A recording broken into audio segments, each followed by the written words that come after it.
Hey YouTube, I want to do a quick video on two watches. They're both by Marathon. And the reason I want to do the video is because I wish somebody had actually done the video, or I caught their video for these particular watches to show the size. And these are Marathon automatic watches, if you don't know anything about Marathon. They're basically been around for 100 years, a Canadian company. And their claim to fame is that they've, for many, many years now, decades in fact, have been building government watches, not only for the U.S. government, for the military, but also for the military of Canada, as well as other countries' militaries.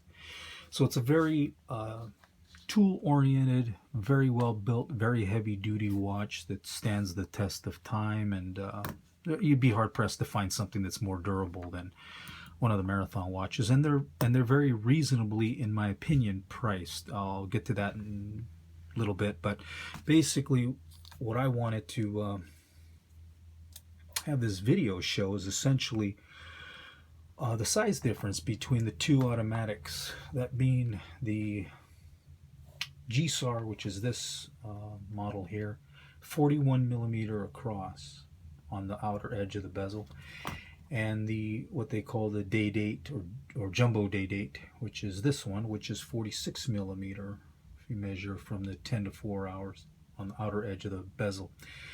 It's difficult to determine, or was for me, which one would be best for my wrist and for my purpose. And the primary reason for that is I usually look at the time, like most people, at probably an arm's length. And because it has numbers and I like numbers on the face dial, I wanted to make sure that I could at a glance see the time.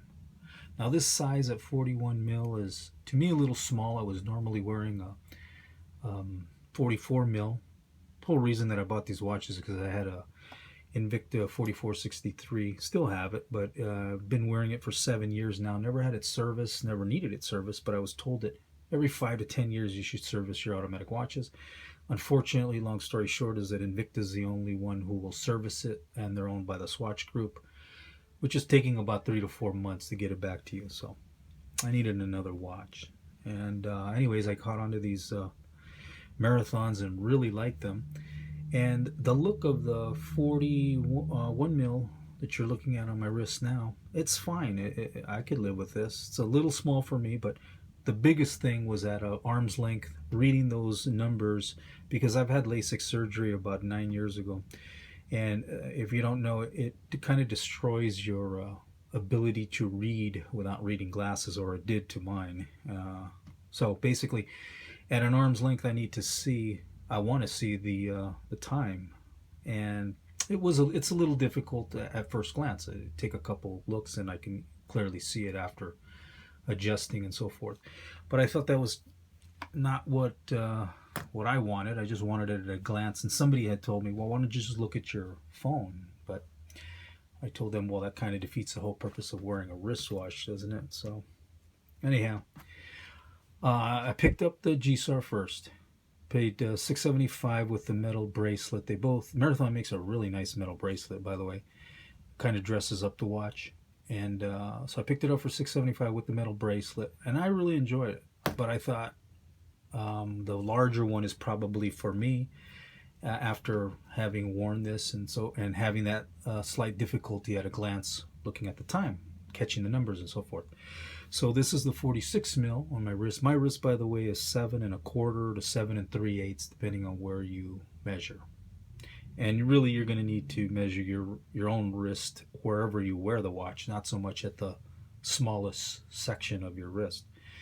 So they're, high up, back, however. Anyways, this is about as big as I can go on a watch on my wrist before the lugs start to hang over the edge, and it just will look too big. But the good thing about this, and the reason I wear it as a daily wear now, is because I can catch the numbers very easily at first glance. So it functions as I want it to function. And I'm very happy with it. This is a stock band that Marathon provides with their watches. What's interesting about the bands is they are a high quality band in that they are actual rubber. A lot of things that we think are rubber are not, but this is a high quality rubber, and it's impregnated with a chemical that is supposed to be, I believe, a treatment so that you don't get that funky smell if you work out. Perspiration develops between the underneath of the band and your wrist, and you know what I'm talking about if you've ever had a rubber watch or rubber band or anything around your wrist when you sweat. It develops that smell. Well, these don't, and the reason I know that is because I couldn't get myself to selling this after I bought the JDD. So I use this as my workout watch 3-4 days a week, and I never have any problem with the smell on my wrist. It's beautiful. Anyhow, back to the watches. They are a heavy watch if you're not used to wearing a heavy watch already. I honestly don't even notice this on my wrist. Might be hard for you to believe, but again, if you look up the specs on that Invicta 4463, I think you'll find it's a pretty heavy watch. It's probably equal to the GSAR, and I don't know how much they weigh. You can look online and find out, but as far as the build quality, I'd be hard pressed to find something that rivaled the build quality of the either of these. They're both the same in terms of their build quality, their accuracy. They're both, they're Swiss-made automatic movements. They're Swiss-made watches altogether, but very accurate Salida movement on the larger JDD, ETA movement on the GSAR 24, 28, or 28, 24-2, something like that on this SW220 or 200. But they're very accurate movements. And I love the tritium tube. I'd turn off the lights and show you, but you just can't get the feel of what it actually illuminates like. You need to be either somebody who's used to like guns and night sights. As you can see, I'm in my loading room right now. So if you are used to a night sight, you know that if you're in pitch black and you pull out a weapon and it has a night sight on it, your eyes have already adjusted to the night because your eyes just open in complete darkness. The illumination of a tritium tube is it's nice and bright, easy to see.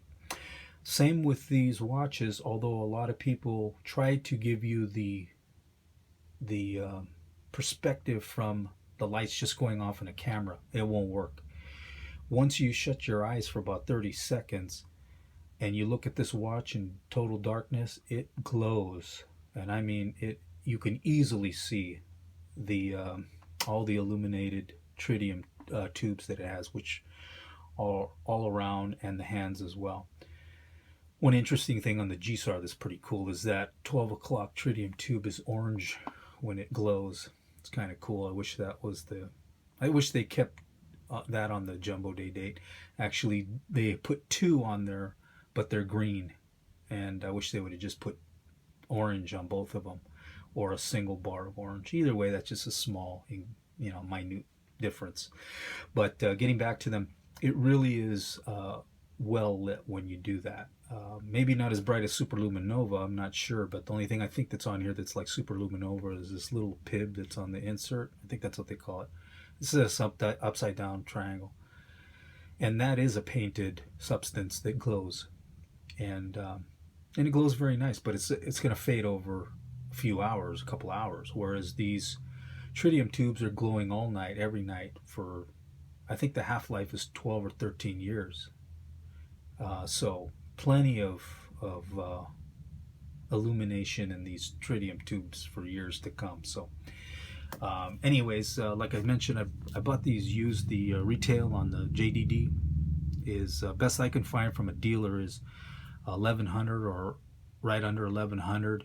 Even on eBay, they're selling them for more than dealers, so I can't imagine why, but they are. Cheap as I can find them, like I said, for the JDD 1100, I paid $750 for mine. Stock band. I didn't get the metal bracelet, and if I really wanted to dress this up with a metal band, I think I would look for an aftermarket, because the metal bracelet's $200, and I'm not going to spend that for a metal bracelet for this watch. In fact, I like wearing it just with this rubber strap. The workout watch, always going to wear it with a rubber strap. Thinking of just selling the factory Marathon bracelet that it came with. I haven't yet, but it's just sitting in the box, not wasting away, but it's a waste for me. So to recoup some of the 675 that I paid for the watch, I'm thinking then it'll be like I can sell that for 150, the bracelet, and then we're talking 525 for the watch, which is a good price given that the retail on these best I can find is 850 on the GSAR. So I think they're priced even at retail very well, considering what you're getting. And again, try and find the comparable to these watches with another maker for the price point that you're going to get on Marathon. I think it's kind of a value. Now, granted, I didn't pay retail for them, and I probably wouldn't buy both paying retail. I would if I had a distributor that was local to me. I would have walked in, tried them both on, decided the Jumbo Day Date is the one for me, and I would have paid $1,100 for it. You know, I mean, I paid more than that buying both, but I just can't bring myself to selling this, and that's why it's my workout watch. I really think it's a well-built watch and worth keeping. So anyhow, hopes that helps you out. Let's do some wrist shots. It's difficult, like I said, unless you have the exact size of wrist that I have, to get an idea, but you can get an idea based on your wrist. I think you have anything over a 7-inch wrist is going to be fine with this one. This is the Jumbo Day Date.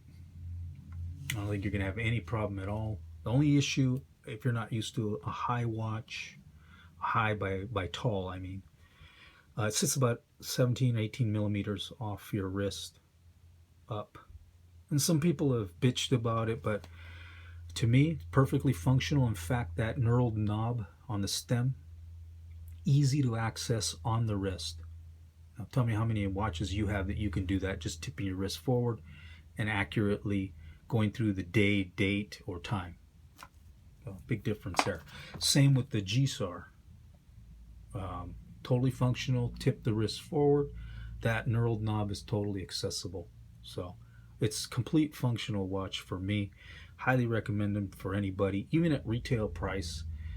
I don't think you can find a comparable one. And if you can, jot down that on the comments and let me know, because I'd be really interested to see what you guys can come up with that rivals these, and especially given the history that Marathon has with these, providing them for the various militaries that they provide them for. You know they're well built, and I've not seen anybody, in fact, on YouTube or read any blogs regarding these saying that they failed them.